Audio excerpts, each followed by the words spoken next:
નમસ્તે વિદ્યાર્થી મિત્રો, 12th ફિઝિક્સ ચેપ્ટર નંબર 10 તરંગ પ્રકાશશાસ્ત્ર. આ ચેપ્ટરની અંદર આપણે છે તરંગ, તરંગમાળા, તરંગ અગ્ર, કિરણ અને છે હાઇગેન્સ પ્રિન્સિપલ્સ એટલે કે હાઇગેન્સનો સિદ્ધાંત તેની આપણે સમજૂતી લીધી છે.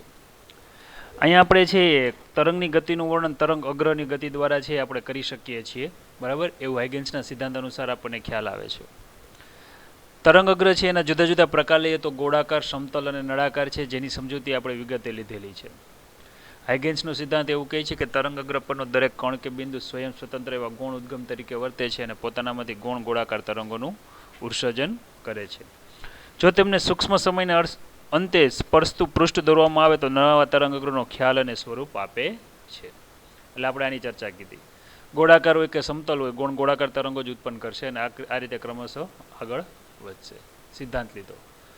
સંપાતપણાનો સિદ્ધાંત લીધો. સંપાતપણાનો સિદ્ધાંત એવું કહે છે કે જ્યારે કોઈ કણ બે કે બે કરતાં વધારે તરંગોના સંપાતીકરણની અસર હેઠળ આવે ત્યારે કણનું પરિણામી સ્થાનાંતર દરેક તરંગના સ્વતંત્ર સ્થાનાંતરના સદિશ સરવાળા બરાબર હોય છે.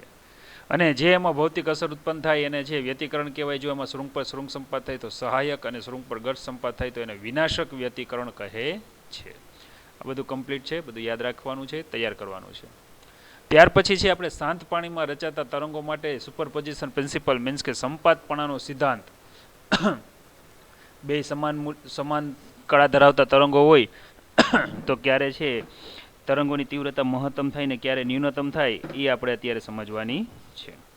અહીંયા પણ એક ઉદાહરણ આપ્યું છે કે તમે છે બે લાકડી લ્યો નાની એવી અથવા તો છે સળી લ્યો, એને છે પાણીમાં એ રીતે છે અંદર દાખલ કરો કે જેથી છે એક સમાન આકારો ઉત્પન્ન થાય. આપણા શબ્દોમાં આને આકારો કહી શકીએ આપણે, બરાબર? તરંગ અથવા તો શું કહી શકીએ છીએ? આકારો ઉત્પન્ન થાય એવી કંઈક વાત કરવાની છે. જોઈએ હવે, ચાલો આ પ્રયોગ છે. આ પ્રયોગ હું તમને છે ને કંઈક અલગ રીતે સમજાવું, બરાબર? સમજજો. ધારી લ્યો કે અહીંયા છે ને હું જે કહું એ પ્રમાણે છે આપણે આ પ્રયોગ કરવો છે, બરાબર? એટલે તમને છે એકદમ એક ઝડપથી સમજાઈ જશે. જેમ કે આપણે એક કામ કરીએ, અહીંયા આપણે બે નાની એવી ખાંચ રાખીએ. આ જે ખાંચ રાખો ને એને સ્લીટ કહેવાય, બરાબર? અહીંયા હું એક લેમ્પ રાખું છું જેને S1 નામ આપી દઉં છું. અહીંયા એક બીજો લેમ્પ રાખું છું જેને હું S2 નામ આપી દઉં છું, બરાબર? સમજો. હવે આમાં શૃંગ કે ગર્ત કઈ રીતે સંપાત થાય ને એની સમજૂતી આપણે લેવી છે, બરાબર છે? આ જે છે આ મધ્યમાન સ્થાન છે, ખાસ યાદ રાખીએ આપણે, બરાબર? હવે તમે જુઓ, ધારી લ્યો કે જ્યારે તમે છે S1 અને S2 અહીંયા જ્યારે સળી છે અંદર દાખલ કરો છો ત્યારે જુદા જુદા આકાર ઉત્પન્ન થાય છે. આકાર કેવા પ્રકારે ઉત્પન્ન થશે? તો આકારમાં છે આપણને ખબર છે એ પ્રમાણે અહીંયા આપણે જોયું, બરાબર? તો અહીંયા શૃંગ હશે, ત્યાર પછી શું આવશે? ગર્ત આવશે, વળી પાછું શૃંગ આવશે, વળી આવશે ગર્ત. આવી કંઈક વાત છે, બરાબર? તો અહીંયા તો બંને તરંગો સમાન કળાના છે. સમાન કળાના દોલન થતા તરંગોનું સમીકરણ લખવું હોય તો જો આ પ્રમાણે હું લખી શકું. આ જે છે એ પરિણામી સ્થાનાંતર છે જેને હું y કહી શકું, યાદ રાખો, બરાબર? આ એનો કંપ વિસ્તાર છે જેને હું a કહી શકું. અત્યારે સાઇન વિધેય અનુસાર બદલાય છે તો હું આને આ રીતે લખી શકું, y બરાબર a સાઇન ઓમેગા t. આવી રીતે બતાવી શકું. જો કોસ વિધેય અનુસાર બદલાતું હોય તો y બરાબર a કોસ ઓમેગા t. આ રીતે હું બતાવી શકું. કોસ વિધેય અનુસાર એનો અર્થ એવો થયો કે આ રીતે છે આમ નીચેથી તરંગ શરૂ થતું હોય. હવે જો આપણે આની વાત કરીએ, બરાબર, તો અહીંયા છે આપણે પહેલાં છે શૃંગ ઉત્પન્ન થતું હોય એ રીતે હું બતાવું છું. હવે શૃંગને બતાવવા માટે છે આપણે અહીંયા કંઈક અલગ પેનનો ઉપયોગ કરીએ, જેમ કે છે બતાવીએ શૃંગ અને ગર્ત, બરાબર છે? ચાલો ધારી લ્યો કે અહીંયા શૃંગ ઉત્પન્ન થાય છે. આ શૃંગ એટલે હું ઘાટી લીટી વડે દર્શાવું છું, બરાબર? સમજજો, સમજાઈ ગયું? ત્યાર પછી છે આપણે ગર્ત ઉત્પન્ન થતું હોય એ બતાવીએ છીએ. ગર્તને આપણે છે કંઈક અલગ સાઇન વડે બતાવીએ, જેમ કે તમે જુઓ આ ત્રુટક રેખા છે એ ગર્ત છે. આ રીતે અહીંયા છે ગર્ત ઉત્પન્ન થાય છે. વળી પાછું શું ઉત્પન્ન થાય તો કે શૃંગ ઉત્પન્ન થાય. શૃંગને આપણે છે એકદમ ઘાટી લીટી વડે બતાવેલ છે.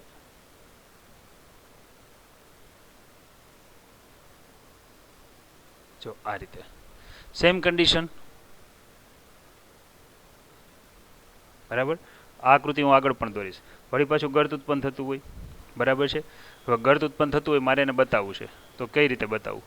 તો કે છે એને હું અહીંથી બતાવું. લીલી સાઇન છે એ ગર્ત છે, યાદ રાખજો, બરાબર છે? તો તો કે આ રીતે ગર્ત ઉત્પન્ન થતું હોય છે. હવે તમે જોઈ શકો છો કે અહીંયા છે જે ગર્ત ઉત્પન્ન થઈ છે બરાબર.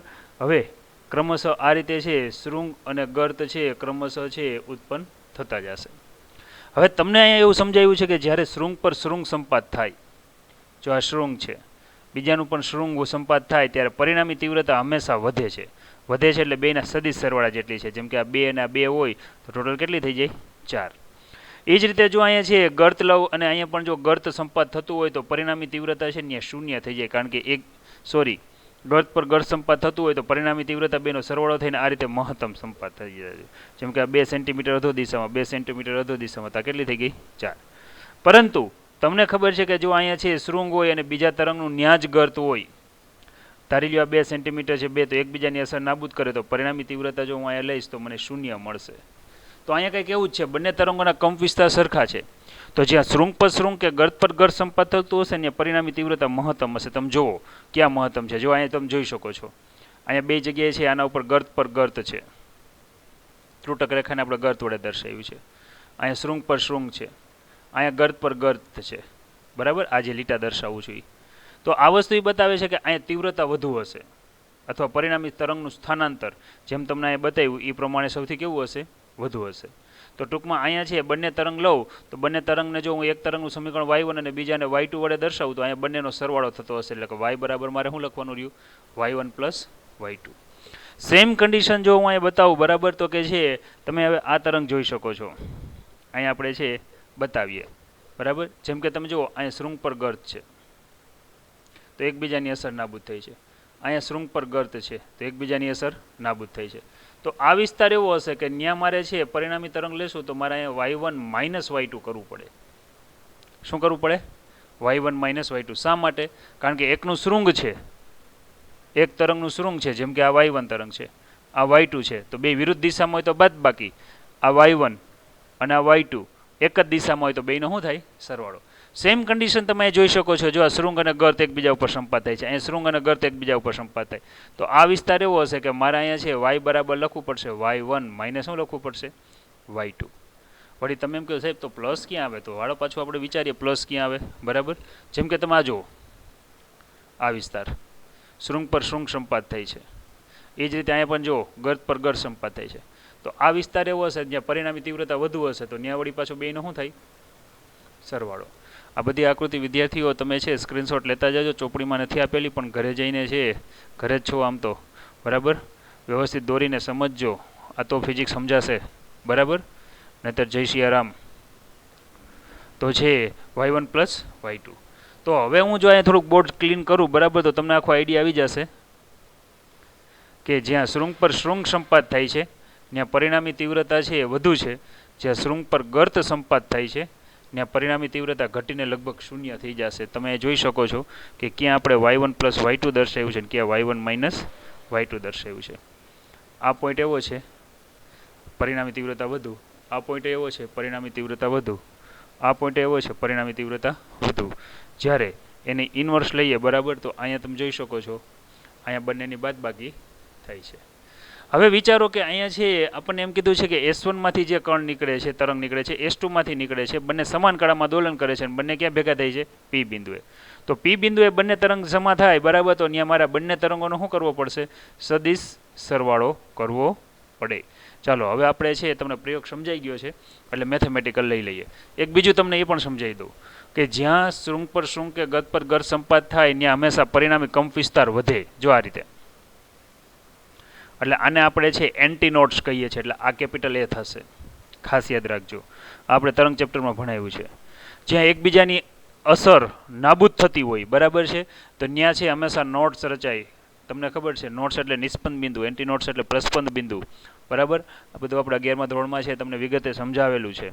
તો અહીંયા છે કદાચ આવી સાઇન તમે ક્યાંય જોવો બરાબર તો અહીંયા કેપિટલ N આવશે. N એટલે એકબીજાની અસર નાબૂદ કરે છે. પરિણામી તીવ્રતા શૂન્ય હોય ત્યાં નોટ્સ આવે, મહત્તમ હોય ત્યાં એન્ટી નોટ્સ આવે. વળી અહીંયા A આવશે, અહીંયા પણ શું આવશે? A. હવે આગળ આકૃતિ એક આવશે, ચોપડીમાં આપી હશે. આ આકૃતિ ચોપડીમાં ક્યાંય આપેલી નથી એટલે જસ્ટ ફોર જાણ સ્ક્રીનશોટ લઈ લેજો બરાબર, તો આ સમજાશે. તમારે પરીક્ષામાં આકૃતિ દોરવાની. હવે તમે વિચારો, તમે અહીંયા જો જે તરંગ દોરેલા છે એમાં તમને ક્યાંય છે શૃંગ ને ગર્ત કે શૃંગ તમને ક્યાંય દેખાતું નથી. જ્યારે એ વસ્તુ છે આ આકૃતિ દ્વારા તમે સરળતાથી સમજી શકો છો. ક્લિયર થઈ ગયું? તો ચાલો અહીંથી જે તરંગ નીકળે છે બરાબર એનો પરિણામી સ્થાનાંતર y1 લઉં, અહીંથી જે તરંગ નીકળે છે એને પરિણામી સ્થાનાંતર y2 લઉં છું. બંને સમાન કળામાં એક સરખા કંપવિસ્તાર, એક સરખા આવૃત્તિ, એક સરખો સમય માટે પસાર થાય છે. એટલે અહીંયા છે હવે જે હું વર્ણન લખું એ ખાસ ધ્યાન આપીએ આપણે, બરાબર છે? બરાબર, તો અહીં લખીએ. જો આકૃતિ પ્રમાણે હું લખું છું, S1 માંથી નીકળતું તરંગ P બિંદુ પાસે પહોંચે ત્યારે શું થાય છે એની હું વાત કરું છું. તો અહીં લખીએ કે આકૃતિમાં પરથી જોઈ શકીએ કે P બિંદુ પાસે છે બેના પદ તફાવત તો સમાન જ છે, બંને સમાન અંતરે છે. એટલે અહીં લખું કે આકૃતિ પરથી S1 થી P નું અંતર લ્યો કે S2 થી P નું અંતર લ્યો, બંને અંતર સરખા છે, તમે અહીંથી જોઈ શકો છો. અહીંયા હું P બિંદુ લખી નાખું અહીંયા, તો તમે વિચારો જી S1 થી P જોવો આકૃતિમાં અને S2 થી P જોવો આકૃતિમાં, બંને અંતર કેવા થયા? એક સમાન થશે. બરાબર, આ બંને અંતર છે, આ S1 છે, આ S2 છે અને આ શું છે? P છે, સરખા થાય. આ આકૃતિ 3D છે એટલે તમને થોડુંક અંતર ત્રાંસું દેખાતું હશે, બાકી સરખા છે. બરાબર, આ બંને સરખા છે. હવે લખું કે બિંદુ P પાસે S1 ઉદ્ગમ દ્વારા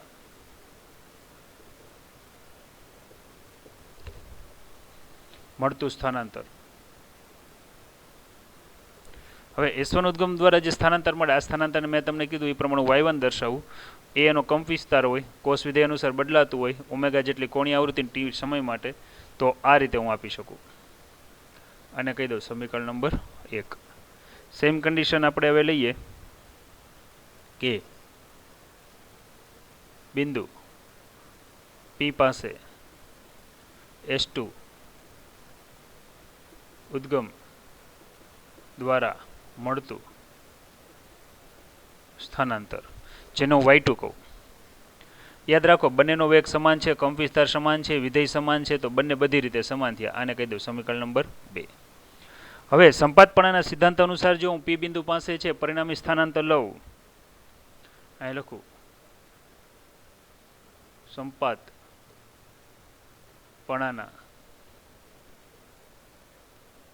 સિદ્ધાંત અનુસાર બિંદુ P પાસે જો હું હાલું, બરાબર, તો બિંદુ P પાસે પરિણામી સ્થાનાંતર મને મળશે y બરાબર y1 પ્લસ y2, કંઈક આવું મળશે. હવે છે y1 એટલે સમીકરણ 1 પરથી આપણને ખબર છે a cos omega t, y2 એટલે મળશે a cos ઓમેગા t. તમે જોઈ શકો છો બંનેનો સરવાળો થાય છે, તો અહીં લખી શકાય 2a cos ઓમેગા t. યાદ રાખીએ અહીંયા 2a છે ને કંપ વિસ્તાર છે. આ થયું સમીકરણ નંબર 3. પણ હંમેશા યાદ રાખવાનું કે છે તરંગની પરિણામી તીવ્રતા છે હંમેશા કંપ વિસ્તારના છે સ્થાનાંતરના સમપ્રમાણમાં હોય. એટલે અહીં લખીએ દરેક ઉદ્ગમ દ્વારા ઉત્સર્જિત થતી તીવ્રતા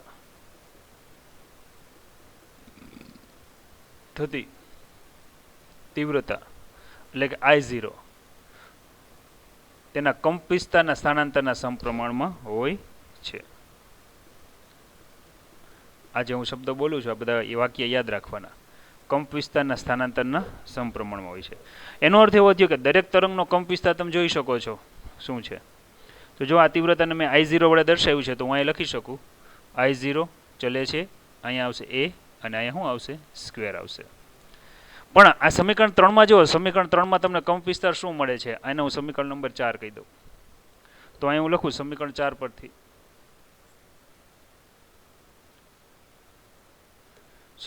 પરથી પરિણામી તીવ્રતા મળી અને I કહી દઉં જે એના કંપ વિસ્તારના સ્થાનાંતરના સમપ્રમાણમાં, એટલે કે કંપ વિસ્તાર એટલે અહીંયા કંપ વિસ્તાર 2a છે એના વર્ગના સમપ્રમાણમાં. એટલે અહીંયા આવશે I ચલે છે, અહીંયા મારે લખવું પડે 4a સ્ક્વેર. બરાબર, આ રીતે તમે આને લખી શકો. અહીંયા જે સમીકરણ મળે છે આ સમીકરણને હું નંબર આપી દઉં 5 આપી દઉં. તમે જોઈ શકો છો 4 અને 5 એટલે કે 5 અને 4નો હું અહીંયા ગુણોત્તર લઉં છું. 5 અને છે 4નો ગુણોત્તર લેતા. હવે 5 એટલે શું છે? I. 4 એટલે શું છે? I0. બરાબર આવશે, અહીંયા આવશે 4 એ સ્ક્વેર અને છેદમાં શું આવશે એ સ્ક્વેર. એનો અર્થ એવો થયો I બરાબર એ સ્ક્વેર કેન્સલ તો 4 શું આવશે I0. એનો અર્થ એવો થયો કે અહીંયા શૃંગ પર શૃંગ ને ગર્ત પર ગર્ત સંપાત થાય છે. અહીંયા પરિણામી તીવ્રતા મહત્તમ છે. પરિણામી છે તીવ્રતા કેવી છે મહત્તમ છે. એટલે અહીંયા જ્યારે છે આપણને ખબર છે શૃંગ પર શૃંગ અને ગત પર ગત સંપાત થાય ત્યારે જે વ્યતિકરણ રચાય આને શું કહેવામાં આવે છે સહાયક વ્યતિકરણ. બરાબર છે. સહાયક વ્યતિકરણને છે આપણે કંઈક આવી રીતે બતાવી શકીએ છીએ. હવે આના ઉપરથી આપણે એવું વિચારીએ કે ધારી લ્યો કે આ પી બિંદુ છે બરાબર. આકૃતિ તમે જોઈ શકો છો. હવે આ પી બિંદુ એ મેં છે શૃંગ પર શૃંગ અને ગર્ત પર ગર્ત લીધું. ખાસ યાદ રાખીએ શૃંગ પર શૃંગ અને ગર્ત પર ગર્ત લીધું એટલે મને પરિણામી તીવ્રતા છે ને અહીંયા છે ને એકદમ વધારે મળી. હવે ધારી લ્યો કે અહીંયા હું ઊંધું વિચારું કે આ પી બિંદુ એ છે જેમ અહીંયા તમને જોવા મળે છે આ પ્રમાણે શૃંગ પર ગર્ત અથવા તો છે ગર્ત પર શૃંગ સંપાત થતું હોય તો એની એકબીજાની અસર નાબૂદ કરે ત્યારે બાદબાકી આવે. તો આપણે એમ લખીએ બરાબર કે હવે પી બિંદુ પાસે એક તરંગનું શૃંગ પર બીજા તરંગનું ગર્ત સંપાત થાય તો પરિણામી તીવ્રતા y બરાબર મારે બાદબાકી કરવી પડે. જો આ પ્રમાણે હું ગણું તો અહીંયા આવશે a cos omega t minus લખવું પડે a cos ઓમેગા t. બાદબાકી કરો છો એટલે પરિણામી તીવ્રતા મને કેવી મળશે 0. અને ત્યાં જે રચાય આને શું કહેવાશે વિનાશક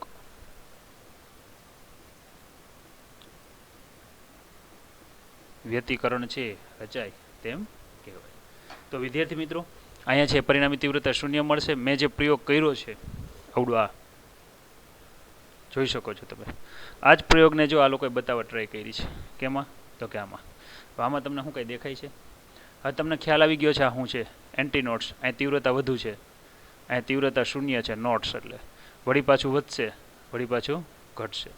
બરાબર. અહીંયા જો તમે જોઈ શકો છો કે અહીંયા છે બે સ્લીટ છે S1 અને S2. તેમની વચ્ચેનું અંતર છે એને ડી સાઇન વડે દર્શાવેલ છે. બરાબર છે. આ અંતરને શું કીધું છે ડી કહી દીધું છે. અને અહીંથી ધીરે ધીરે છે જે તરંગો ઉત્પન્ન થતા હોય બરાબર તમને સમજાયું એ પ્રમાણે ઉત્પન્ન થાય છે. હવે આવી આકૃતિ છે જ્યારે ચોપડીમાં આવી છે આપણે દોરવાથી તમને કંઈ ખબર ન પડે તો એની જગ્યાએ તમે આ આકૃતિ દોરી શકો છો જોઈ શકો છો અહીંયા. બરાબર. તમારા આગળ બ્લુ પેન હોય તો એક વખત ઘાટી લીટી કહેવાય એને શૃંગ કહેવાય. પછી તમે છે ત્રુટક રેખા આછી દોરાય તો એને શું કહેવાય ગર્ત. તો હવે જો શાંત પાણીમાં રચાતા તરંગો માટે સંપાતપણાનો સિદ્ધાંત આપણે સાબિત કરી દીધો. જ્યાં શૃંગ પર ગર્ત હોય તે પરિણામી તીવ્રતા મહત્તમ હોય. મહત્તમ એટલે કેટલી હોય 4I0 જેટલી હોય. આ યાદ રાખવું. બરાબર. જો આ રીતે 4I0 જેટલી હોય છે. અને જ્યાં ગર્ત પર શૃંગ કે શૃંગ પર ગર્ત સંપાત થતું હોય ને પરિણામી તીવ્રતા કેવી હોય છે 0 હોય છે. ચાલો હવે સહાયક અને વિનાશક વ્યતિકરણની શરત મેળવી છે. વિદ્યાર્થી મિત્રો આ પ્રશ્ન છે ને એ મોસ્ટ આઈએમપી છે. પરીક્ષામાં હું દર વખતે પૂછું છું. હું આ શરત બે રીતે મેળવીશ. એક તો છે સહાયક વ્યતિકરણ ને વિનાશક વ્યતિકરણ. પણ સહાયક વ્યતિકરણમાં શરત છે હું એક પથ તફાવતના સ્વરૂપમાં મેળવીશ ને બીજી મેળવીશ કળા તફાવતના સ્વરૂપમાં. તમે જોઈ શકો છો કે અહીંયા છે બે સ્લીટ એટલે કે બે ઉદ્ગમ રાખેલા છે. બે ઉદ્ગમ વચ્ચેનું અંતર સ્મોલ ડી છે. યાદ રાખીએ. એમાંથી તરંગો ઉત્પન્ન થાય છે. યાદ રાખો તરંગ જ્યાંથી શરૂ થઈ જ્યાં પૂરું થાય અને એની તરંગ લંબાઈ લેમડા કહેવાય. આ ગઈકાલે સમજાવેલું છે. તો એસમાંથી નીકળતું તરંગ ક્યુ પાસે પહોંચે ને ત્યારે એની તરંગ લંબાઈ ટોટલ 7 લેમડા જેટલી છે. આ યાદ રાખો. અને છે S2માંથી નીકળતું તરંગ જ્યારે ક્યુ બિંદુ પાસે પહોંચે ત્યારે એની તરંગ લંબાઈ છે ને 9 લેમડા જેટલી થાય છે. એનો અર્થ એવો થયો કે S1માંથી નીકળતું તરંગ પહેલાં પહોંચે છે અને S2માંથી નીકળતું તરંગ પછી પહોંચે છે એવું હું કહી શકું. એટલે કે આમાંથી જો આનો પથ તફાવત લેવો હોય મારે બે વચ્ચેના અંતરનો તફાવત તો એ લઈ શકાય. આરામથી લઈ શકાય. કઈ રીતે લઈ શકાય? જો તમારે અહીંથી આમ લંબ દોર નાખાય. જો તમે લંબ દોર નાખશો ને એટલે આ બિંદુને હું નામ આપી દઉં એમ. હવે તમે આકૃતિ ઉપરથી જોઈ શકો છો S1Q લ્યો કે MQ લ્યો બંને અંતર સરખા થયા. જુઓ તમે આ બંને અંતર કેવા થયા? એક સરખા થયા. એનો અર્થ એવો થયો પદ તફાવત કેટલો થયો? તો આકૃતિની ભૂમિતિ ઉપરથી જુઓ તો પદ તફાવત કેટલો થાય? S2M જેટલો થાય. કેટલો થાય? આટલો વધારાનો તફાવત છે એટલું તમે જોઈ શકો છો. ખ્યાલ આવે છે? તો આવા ફિગર છે અને આ રીતે છે જનરલી ડ્રો કરાય છે. કાંઈ વાંધો નહીં, આપણે છે થોડુંક વર્ણન સાથે આગળ વધીએ કે આકૃતિમાં છે ભૂમિતિ ઉપરથી સ્પષ્ટ છે કે S1Q બરાબર કેટલા આપ્યા છે 7 લેમ્બડા અને S2Q બરાબર કેટલા આપ્યા છે 9 લેમ્બડા. બંને વચ્ચેનો મારે પથ તફાવત લેવો છે. પથ એટલે અંતરનો તફાવત. બરાબર હંમેશા લ્યો તો અંતરનો તફાવત હંમેશા મોટામાંથી નાનું બાદ થાય. એટલે S2Q માઇનસ શું લખવું પડશે S1Q. એનો અર્થ એવો થયો કે S2Q માઇનસ S1Q લઉં તો S2Q એટલે 9 લેમ્બડા છે, S1Q એટલે 7 લેમ્બડા છે. તો બંને વચ્ચેનો પથ તફાવત S2Q માઇનસ S1Q બરાબર કેટલું આવશે તો કે 2 લેમ્બડા આવશે. આ યાદ રાખજો. 2 લેમ્બડા છે આને આપણે સમજીએ જો કે આમાં બેમાં ફેર શું પડ્યો. હવે તમે જુઓ, જો હું અહીંયા દોરું છું, સાંભળજો. હવે આ S1 છે, આ S2 છે. આવું હું તમને કહું. આના ઉપરથી હું તમને એમ પણ કહી શકું બરાબર કે અહીંયા છે S1Q છે એ આગળ છે જ્યારે S2Q એ પાછળ છે. હવે સાંભળજો આને કઈ રીતે આપણે દર્શાવો. આની છે આખી એક સમજૂતી લઈ લઈએ એટલે તમને આખું છે એક સાથે તમને સમજૂતી મળી જશે. ધારી લ્યો અને છે આપણે આ રીતે લઈએ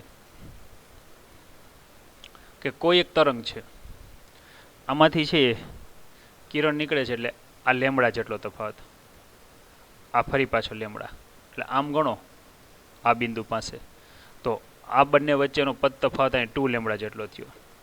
હવે સમજો, હવે અહીંથી વળી પાછું આ તરંગ તો છે એ જ રીતે ક્રમશઃ આગળ વધે છે. જ્યારે અહીંથી જે બીજું તરંગ નીકળે છે જો આના કરતાં પાછળ છે, કેટલું પાછળ છે 2 લેમ્બડા જેટલું પાછળ છે. હવે અહીંથી નીકળતું તરંગ પણ એ જ રીતે આગળ વધે છે. તો તમે જોઈ શકો છો કે આનું શૃંગ છે તો અહીંયા પણ આનું શું છે શૃંગ છે. તો એનો અર્થ એવો થયો મને પરિણામી જે તરંગ મળશે એ કેવું મળશે તો પરિણામી તરંગ બેના સદિશ સરવાળા બરાબર મળશે. તમે જો અહીંયા ગર્ત છે તો આનું પણ શું છે ગર્ત. તો ખાસ કરીને 2 લેમ્બડા જેટલા અંતરે જો હોય કોઈ પણ તરંગ તો એકનું શૃંગ હોય બીજાનું શૃંગ હોય તો પરિણામી તીવ્રતા મહત્તમ જ મળે. તો આવી કન્ડિશનમાં હંમેશા વ્યતિકરણ કેવું રચાય સહાયક જ રચાય. તમને એમ થાય કે સાહેબ અહીંયા 2 લેમ્બડાની જગ્યાએ લેમ્બડા હોત તો એટલું જ રચાત. ચાલો આપણે દર્શાવીએ બરાબર. 2 લેમ્બડાની જગ્યાએ જો કદાચ લેમ્બડા જેટલો પદ તફાવત હોત તો પણ એટલું રચાય. જો તરંગ અહીંથી શરૂ થયું અહીંયા પૂરું થયું, એનો અર્થ એવો થયો આ પદ તફાવત લેમ્બડા જેટલો છે. સમજો હવે સમજો.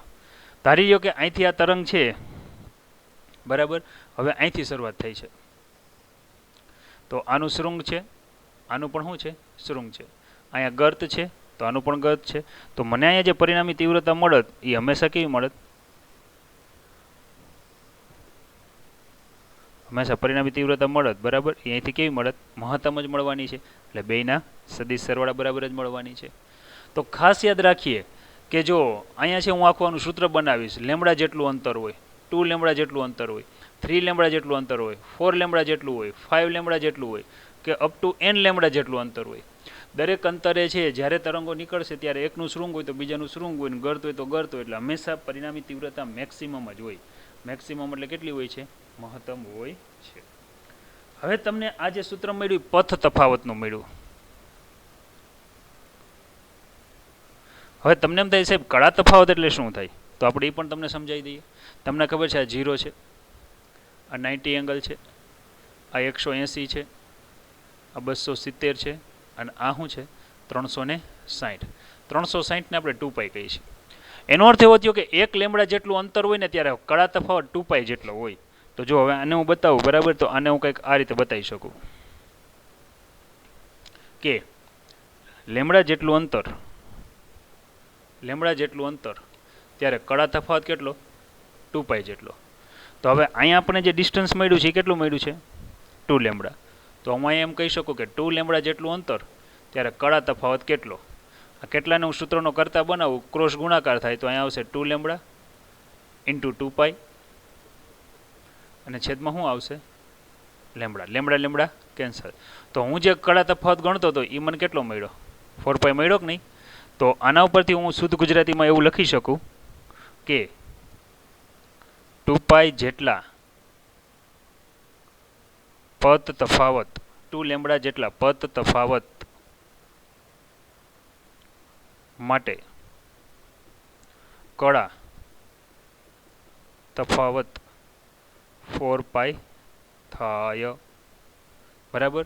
તો આના ઉપરથી હું જો આનું વર્ણન લખું છું કે અહીંથી જે તરંગ નીકળે છે એના કરતાં આ જે તરંગ છે એ આના કરતાં પથ તફાવતમાં 2 લેમ્બડા જેટલું પાછળ છે, જ્યારે કળા તફાવતમાં 4π જેટલું પાછળ છે. કેટલું પાછળ છે? 4π. તો તેથી હું અહીંથી આમ લખી શકું કે S1 માંથી જે તરંગ નીકળે છે, S1 માંથી ઉદ્ભવતા તરંગનું સ્થાનાંતર, બરાબર. તો મારે અહીં લખવું પડશે y1 બરાબર a cos, બરાબર. કોસ વિધેય અનુસાર બદલાય છે એટલે પ્રમાણે લખીએ cos ઓમેગા t. આ થયું સમીકરણ નંબર 1.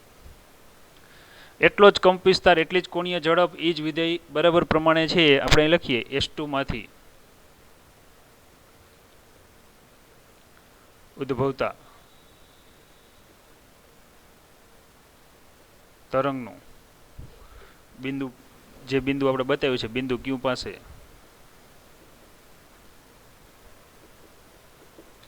પરિણામી સ્થાનાંતર. તો અહીંયા આવશે y2 બરાબર, અહીંયા આવશે a cos ઓમેગા t. કળામાં કેટલું પાછળ છે? 4π જેટલું પાછળ છે. આ રીતે લખાય. હવે તમને મેં આ પણ શીખવાડ્યું છે ઓલ STC, બરાબર. બી ગ્રુપવાળા માટે ખાસ બીજું, ત્રીજું અને ચોથું ચરણ. અહીંયા આપણે ખબર છે 0 છે, બરાબર. અહીંયા π/2 આવશે, અહીંયા π આવશે, અહીંયા 3π/2 આવશે, અહીંયા શું આવશે? 4π આવશે. તો બરાબર વિચારો તો કે અહીંયા ઓલ એટલે પહેલા ચરણમાં બધા વિજય ધન હોય છે, અહીંયા સાઇન ધન હોય છે, S T અને C માં એટલે ચોથા ચરણમાં કોસ વિધેય ધન હોય છે. તો અહીંયા પણ એવું લખ્યું છે કે ઓમેગા t - 4π એવું લખેલું છે. હવે આને તમે છે 4π - ઓમેગા t સ્વરૂપે પણ બતાવી શકો, યાદ રાખજો આ જ વિધેયને. પણ એ અત્યારે આપણે એમાં પડવું નથી, એના માટે થોડી કસરત કરવી પડશે, પણ આપણે સીધું આ રીતે સ્વીકારી લઈએ કે 4π - ઓમેગા t સ્વરૂપે બતાવી શકો. તો 4π યાદ રાખો, જો આ 4π છે. જો અહીંયા છે આપણે એમ કહીએ કે હું માઇનસ લઉં છું, બરાબર. તો માઇનસ લઉં તો પાછળ હાલવાનું, અને જો 4π પ્લસ હોત ને તો મારે આગળ હાલવાનું થાય, પરંતુ અહીં પાછળ હાલવાનું છે. હવે પાછળ હાલવું એટલે ચોથું ચરણ આવે. હવે ચોથા ચરણમાં માત્ર કોસ વિધેય જ ધન હોય છે, તો આપણે વિધેય તો કોસ જ છે. તો આ જ આખા ઇક્વેશનને હું આ રીતે લખી શકું, y બરાબર a cos બરાબર 4π - ઓમેગા t, અને એની જગ્યાએ હું સીધું હું લખી શકું? ઓમેગા t લખી શકું. આને કહી દો સમીકરણ નંબર 2. હવે 1 અને 2 સરખાવો જી, થઈ ગયા ને સરખા? તો એનો અર્થ એવો થયો કે જ્યાં શૃંગ પર શૃંગ સંપાત થતું હશે તો તમને આ જ પરિસ્થિતિ જોવા મળશે. જોઈ લો, જ્યાં શૃંગ પર શૃંગ પરિસ્થિતિ સંપાત થતી હશે અને આ જ બધી હું જો કસરત કરી જાઉં વળી પાછું, તો મને પરિણામી તીવ્રતા કેટલી મળશે? 4I0 જેટલી મળે, બરાબર. તો આજે આપણને અહીંયા મળ્યું છે સમીકરણ 2 મળ્યું છે. હવે આ સમીકરણ 2 પ્રમાણે હાલું, બરાબર. આ તમને આખે આખું વિધેય સમજાવ્યું. અહીંયા આની અત્યારે હું જવા દઉં છું, કાંઈ જરૂર નથી. આ બધું અગાઉ પણ આપણે આવી ગયું છે રેફરન્સમાં, બરાબર. તો લઈએ તો કે y1 + y2 આ રીતે આપણને મળે છે. એનો અર્થ એવો થયો કે આથી બંને તરંગો છે એકબીજા સાથે કળામાં છે એવું કહી શકાય. આથી હું લખી શકું કે સમીકરણ 1 અને 2 પરથી કહી શકાય કે બંને તરંગો છે એકબીજા સાથે સમાન કળામાં છે.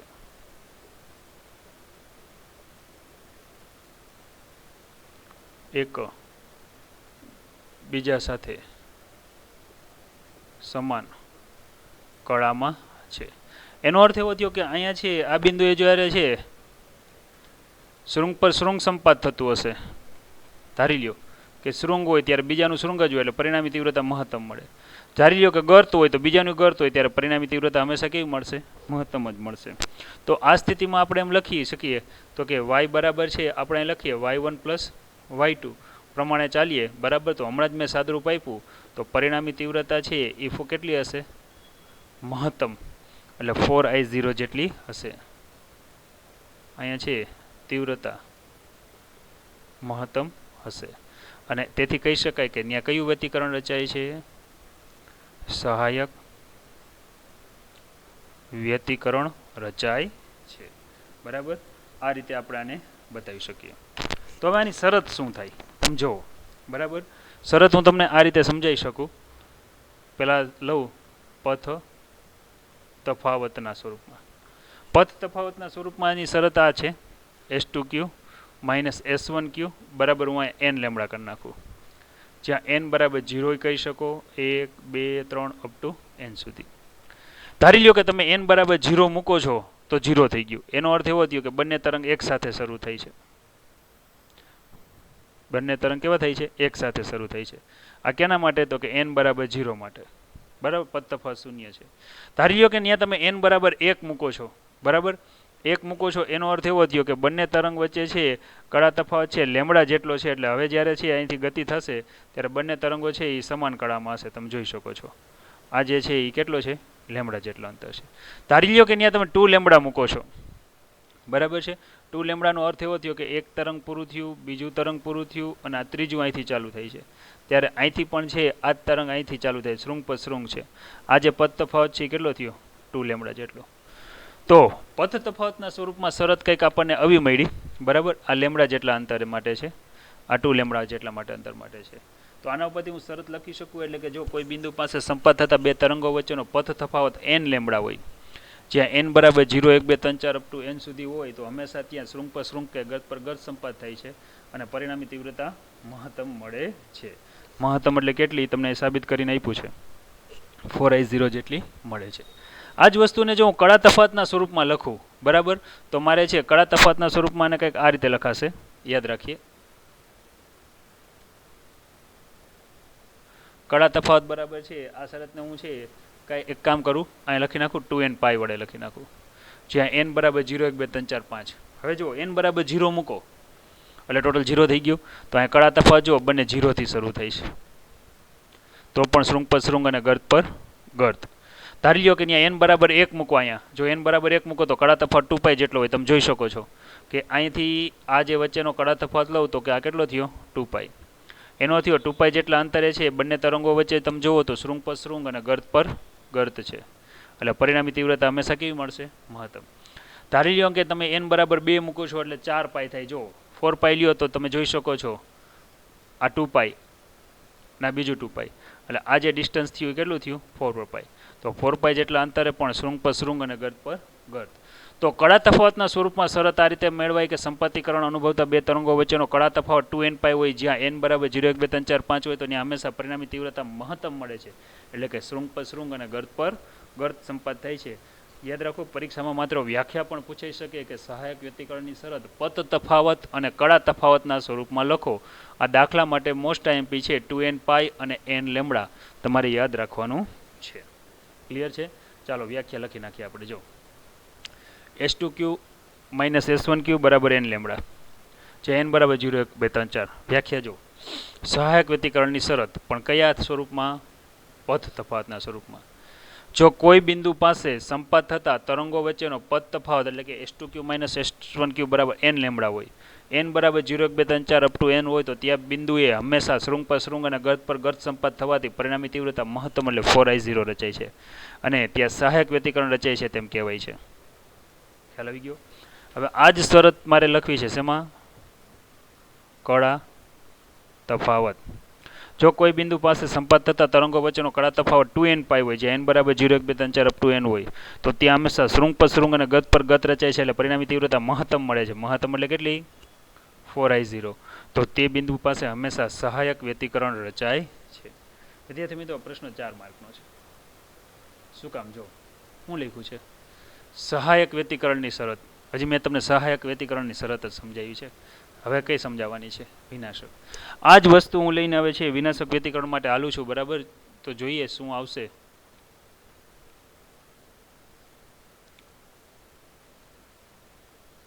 વિનાશક વ્યતિકરણ, બરાબર. હવે તમે જુઓ, S1 અને S2 માંથી નીકળતા તરંગો R બિંદુએ પહોંચે છે, બરાબર. S1 માંથી નીકળતું તરંગ R બિંદુ પાસે પહોંચે ત્યારે ટોટલ તરંગ લંબાઈ કેટલી થાય છે? તો કે એટલી થાય છે 9.75 લેમડા. હવે તમને એમ થાય કે સાહેબ 9.75 લેમડા કઈ રીતે ગણ્યું હશે? જો એ તમને સમજાવી દો. જો અહીંથી તરંગ શરૂ થઈને એટલું હાલે ને એટલે આને 0.25 કહેવાય, યાદ રાખજો. 0.25 લેમડા. અહીંયા પૂરું થાય ને એટલે આને 0.50 કહેવાય. અહીંથી અહીંયા આવે ને એટલે આને 0.75 કહેવાય, ખાસ યાદ રાખીએ. અને અહીંયા પૂરું થાય ને એટલે આ તરંગને કહેવાય 1 કહેવાય. હવે તમે જોઈ શકો છો બંને વચ્ચે કડા તફાવત કેટલો છે. અહીંયા 0.75 લેમ્બડા છે, બરાબર. 75 લેમ્બડાને કઈ રીતે ગણતરી કરી હશે કે જ્યાંથી આ તરંગ શરૂ થઈ છે, આ 1 2 3 4 5 6 7 8, 8 પછી 9, 9 પછી જે 10મું તરંગ હશે ને એટલું હશે. જો અહીંથી લઈ અહીંયા સુધીનું જ હશે, પૂરું થતું હશે નહીં, બરાબર. એટલે આને કીધું છે 0.75 લેમ્બડા. કોસ વિધેય અનુસાર બદલાય એટલે જો અહીંથી નીચેથી ચાલુ કર્યું જોયું તમે. ઓકે, S2 માંથી નીકળતા તરંગ છે એની જો આવી તરંગ લંબાઈ માપીએ, જો આ 1 લેમ્બડા, આ 2 લેમ્બડા, 3 લેમ્બડા, 4 5 6, પછી આ 7 ને અહીંથી આ પછી અડધું લીધું છે, એ પ્રકારે લીધું છે. એટલે આ જે તરંગ લંબાઈ છે એ કેટલી છે? 7.25 લેમ્બડા. તો વિદ્યાર્થી મિત્રો અહીંયા થશે શું? તો કે મોટામાંથી નાનું બાદ કરવાનું છે આપણે, બરાબર. તો હવે અહીંયા પથ તફાવત લઉં હું અહીંયા, મોટામાંથી મારે શું બાદ કરવાનું છે? નાનું. યાદ રાખો શેના માટે છે? વિનાશક વ્યતિકરણ. તો અહીંયા હું લખું પથ તફાવત. તો મોટું છે S1Q, નાનું છે S2Q. ચાલો, S1Q એટલે કેટલું છે? તો કે 9.75 લેમ્બડા. આ કેટલું છે? તો કે 7.25 લેમ્બડા. ચાલો, 9.75 માઇનસ 7.25 કરો, બરાબર. તો આપણને ખબર છે કે શું બાદબાકી આવે. જો આ બેની હું બાદબાકી કરું, બરાબર, તો બાદબાકી મને ખબર છે કે 2.5 લેમ્બડા આવે. 2.5 એટલે કે 2.5 લેમ્બડા આવે. તો તમને એમનો ખ્યાલ આવી જાય, જો સાહેબ 2.5 લેમ્બડા આવતો હોય ને તો હંમેશા એકનું શૃંગ હોય ને તો બીજાનું ગર્ત હોય, તો એકબીજાની અસર નાબૂદ થતી હોય. જો તમને દોરીને સમજાવી દો એટલે કમ્પ્લીટ ખબર પડી જશે. જો આ 1 લેમ્બડા, આ બીજું લેમ્બડા, સમજો, અને આ અડધું. એટલે અહીંથી તમે ગણો તો આ 1 લેમ્બડા, 2 લેમ્બડા અને અડધું લેમ્બડા. એટલે અહીંથી આ જે તફાવત થયો ને કેટલો થયો? 2.5 લેમ્બડા. ખાસ યાદ રાખજો. હવે છે અહીંથી તમે જો, આ પોઈન્ટ જ તમે જોજો. અહીંથી છે આ તરંગ તો કંઈક આ રીતે ચાલવાનું છે, અહીંયા હતું. હવે એ અહીંથી આમ નીચે થઈને આમ હાલશે, પછી અહીંથી આમ હાલશે. પણ એ રીતે તમે જો હું વાત કરતો, બરાબર, તો 2.5 લેમ્બડા જેટલા અંતરે તમે ખાસ યાદ રાખજો.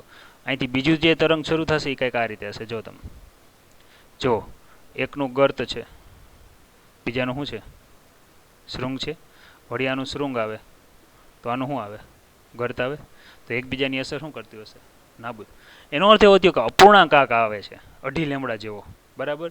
ત્યારે હંમેશા શૃંગ પર ગર્ત ને ગર્ત પર શૃંગ હોય એટલે એકબીજાની તીવ્રતા નાબૂદ કરે. એટલે અહીંયા છે ને ભાગ એકદમ અપ્રકાશિત અંધારું લાગશે, એકબીજાની અસર નાબૂદ કરશે. નાબૂદ કરે તો ત્યાં કયું રચાય? વ્યતિકરણ. સમજાઈ ગયું હશે. ચાલો, હવે આ જ વસ્તુ હું તમને મેથેમેટિકલી સમજાવું છું, બરાબર. મેથેમેટિકલ દ્વારા આપણે છે સમજવા ટ્રાય કરીએ. 2.5 લેમ્બડા એટલે તમને ખ્યાલ તો આવી જ ગયો છે. હવે જો અહીંયા પદ તફાવત તમને 2.5 લેમ્બડા જેટલો મળે છે, ખાસ યાદ રાખીએ. આ તમને શું મળ્યું? પથ તફાવત 2.5 લેમ્બડા. હવે આને છે હું કડા તફાવતમાં રૂપાંતર કરું છું. તમને ખબર છે લેમ્બડા જેટલા અંતરે પથ કડા તફાવત 2π જાય એટલો થાય. તો 2.5 જેટલા લેમ્બડા જેટલા અંતરે આ કડા તફાવત કેટલો? જો એને સૂત્રોનો કરતા બનવા ચોપડીમાં ક્યાંય નથી. ખાસ યાદ રાખીએ કે આની ગણતરી આપણે આ રીતે જ સમજવાની છે. અને છેદમાં લેમ્બડા, લેમ્બડા લેમ્બડા કેન્સલ, 2.5 ગુણ્યા પાઈ કરો એટલે કેટલા આવશે? 5 પાઈ આવશે. કેટલો આવશે? 5 પાઈ. તો અહીંયા આ બંને તરંગને હું અલગ અલગ રીતે દર્શાવી શકું. ધારી લો કે પહેલાં હું S2R તરંગને બતાવું. તો અહીંયા હું લખું S2 ઉદ્ગમમાંથી ઉદ્ભવતા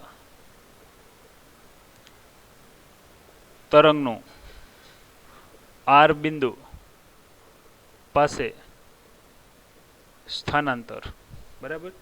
S2 માંથી જે તરંગ ઉત્પન્ન થઈ છે એ R બિંદુએ પહોંચે ત્યારે એનું પરિણામી સ્થાનાંતર કેટલું છે, બરાબર, એને આપણે સમજવું છે, બરાબર. અથવા તો હું અહીંયા જો S1 આપણે જેમ ચાલીએ છીએ એ મુજબ લખીએ, બરાબર, તો હું S1 માંથી પણ લઈ શકું. S2 માંથી જગ્યાએ હું અહીંયા લખું કે હું લખી શકું S1. તો અહીંયા છે મને પરિણામી સ્થાનાંતર કંઈ કેવું મળશે?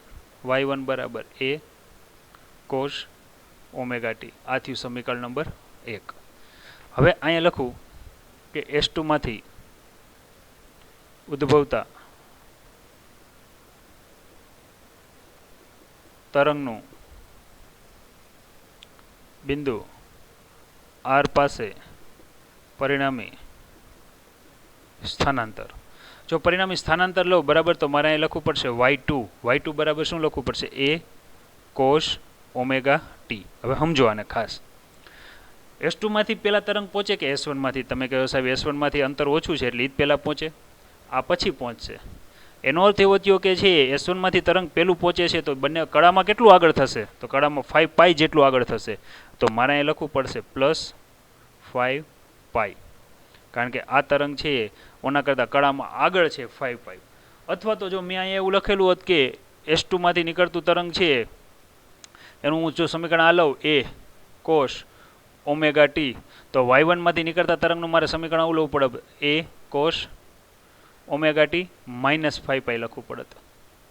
y1 નું બતાવત ને તો એમ -5 પાઈ આવે, કારણ કે y1 માંથી નીકળતું તરંગ કળામાં પાછળ છે, જો 5 પાઈ જેટલું S1 માંથી, અને S2 માંથી નીકળતું તરંગ છે 5 પાઈ જેટલું આગળ છે. એટલે મારે બેયને હું છે કાં તો હું આને જો ખાલી મેં ઓમેગા ટી લીધું હોય તો મારે અહીંયા છે +5 પાઈ વડે દર્શાવવાનું, અથવા y1 વાળા કિસ્સામાં મેં ખાલી ઓમેગા ટી લઉં તો અહીંયા છે મારે આને આ રીતે બતાવવું પડે.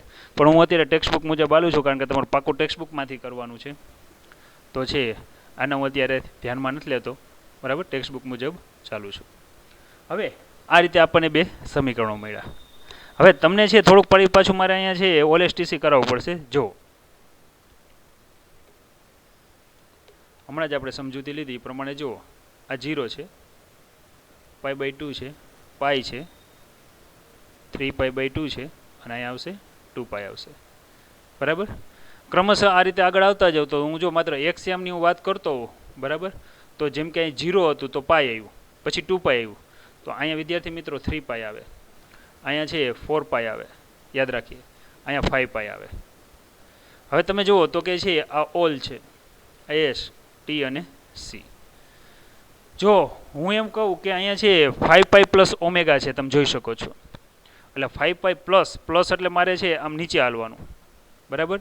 જો 5π પ્લસ ઓમેગા હું લેતો, બરાબર, તો મારે છે આ કન્ડિશનમાં નીચે હાલવાનું.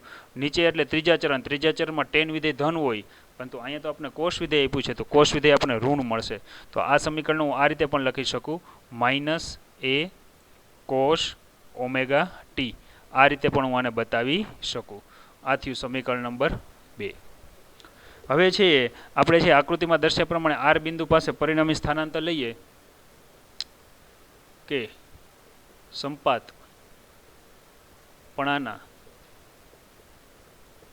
સિદ્ધાંત અનુસાર R બિંદુ પાસે પરિણામી સ્થાનાંતર y બરાબર y1 પ્લસ y2, y1 એટલે a cos omega T, y2 એટલે કે a cos ઓમેગા ટી, સમીકરણ નંબર 1 અને 2 પરથી જો હું હાલું તો પરિણામી સ્થાનાંતર મને 0 મળે. 0 મળે તો ત્યાં કયું રચાતું હોય? વિનાશક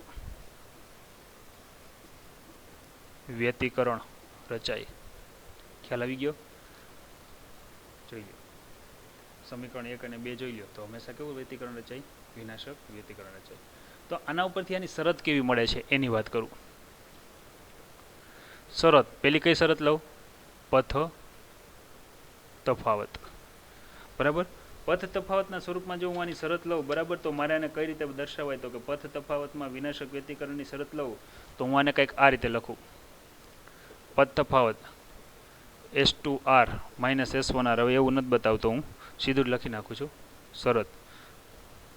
તો આને આ રીતે દર્શાવી શકો, n + 1/2 અથવા તો છે n + 1 λ/2 ચોપડી મુજબ હાલો, n + 1 λ/2. આ રીતે તમે આને બતાવી શકો. હવે અહીંયા છે જ્યાં n બરાબર 0, 1, 2, 3 આ રીતે. હવે તમે વિચારો કે ધારી લો કે n બરાબર 0 મૂકો ત્યારે પદ તફાવત તમને શું મળે? તમે જોઈ શકો છો, ખાલી શું મળે? λ/2 મળે. હવે અહીંયા તમે જો હાલો λ/2 ની હું તમને શરત આપી દઉં, બરાબર. તો λ/2 જેટલા અંતરે છે બીજું કોઈ તરંગ નીકળતું હોય, જો આ ડિસ્ટન્સ થયું λ/2, તો આ તરંગ આ રીતે આવશે. તો તમે જોઈ શકો છો એકનું ગર્ત છે, બીજાનું શું છે શૃંગ, એકબીજાની અસર નાબૂદ. એ જ રીતે જો તમે અહીંયા છે n બરાબર ધારી લ્યો કે 1 લ્યો છો, તો જો અહીંયા તમે n બરાબર 1 મૂકો તો 1 ને 1 2 થાય, 2 2 કેન્સલ થઈ જશે, તો ખાલી લેમડા આવશે. બરાબર. તો મારા ખ્યાલથી અહીંયા શરતમાં કે ભૂલ હોય એવું મને દેખાઈ રહ્યું છે.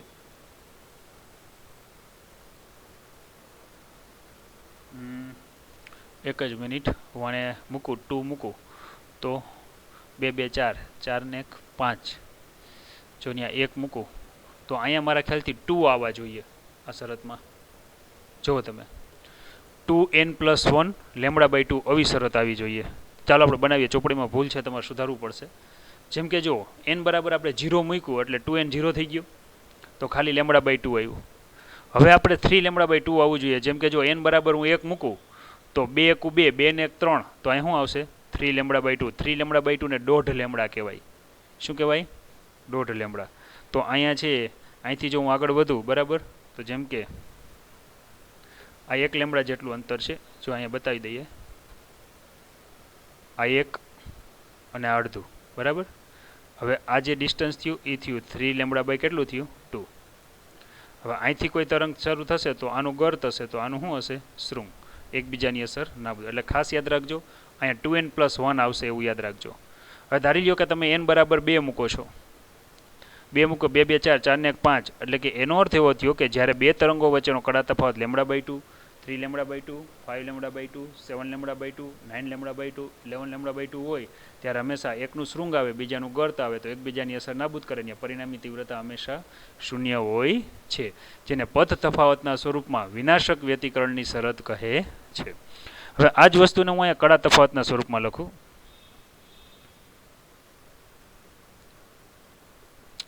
જોઈએ આમાં કઈ રીતે થાય છે. કડા તફાવતના સ્વરૂપમાંની શરત આપણે જો લખીએ તો લગભગ કંઈક આ રીતે લખાય છે. આમાં મારા ખ્યાલથી લોચો તો લાગે જ છે. ચાલો હું આ રીતે લખું, 2n+1 × π આવું લખું છું. હમણાં ખ્યાલ આવી જશે આપણને.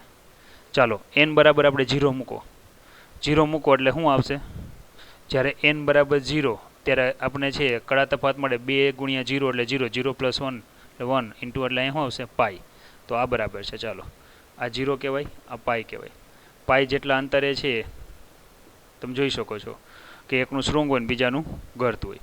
ચાલો હવે અહીંયા જ્યાં n બરાબર છે હું 1 મૂકું તો 2 1 2, 2 ને 1 3, એટલે કે અહીં 3π, તો એ પણ બરાબર છે. ચાલો જો આ 0, આ π, આ 2π અને આ શું થયું 3π. તો 3π જેટલા અંતરે પણ છે એકનું શૃંગ અને બીજાનું ગર્ત, તો આ શરત સાચી છે. અને પછી જેવું 2 મૂકો એટલે કેટલું આવશે 5π. તો આ શરતને આ રીતે બોલાય, સંપાતીકરણ અનુભવતા બે તરંગો વચ્ચેનો કડા તફાવત 2n+1 π હોય, જ્યાં n બરાબર 0 1 2 3 4 મૂકો તો હંમેશા પરિણામી તીવ્રતા ન્યૂનતમ મળે છે, કારણ કે એકનું શૃંગ હોય ને બીજાનું ગર્ત હોય, જેને છે કડા તફાવતના સ્વરૂપમાં વિનાશક વ્યતિકરણની શરત કહે છે. જો જે બિંદુએ સંપાત થતા તરંગો વચ્ચેનો કડા તફાવત છે 2n+1 λ/2 હોય, જ્યાં n બરાબર 0 1 2 3 4 હોય, તો ત્યાં હંમેશા શૃંગ પર ગર્ત અને ગર્ત પર શૃંગ સંપાત થવાથી પરિણામી તીવ્રતા શૂન્ય મળે છે, તો તેને વિનાશક વ્યતિકરણની શરત કહે છે. જે બિંદુ પાસે સંપાત થતા તરંગોનો કડા તફાવત n+1/2 × π અથવા તો 2n+1 × π હોય, કંઈક લોચો લાગે છે, 0 મૂકો, જો આ શરત ખોટી છે, અહીં લગભગ 2n+1 π, તમે આનો યાદ રાખતા, આ ખોટું છે, બરાબર. આ એક જ મૂલ્ય યાદ રાખજો કે 2n+1 π હોય તો ત્યાં છે 0 n બરાબર મૂકો તો શૃંગ પર ગત ને ગત પર શૃંગ સંપન્ન થવાથી પરિણામી તીવ્રતા શૂન્ય મળે છે, તો ત્યાં હંમેશા વિનાશક વ્યતિકરણ રચાય છે. તો વિદ્યાર્થી મિત્રો આજે આપણે અહીંયા સુધી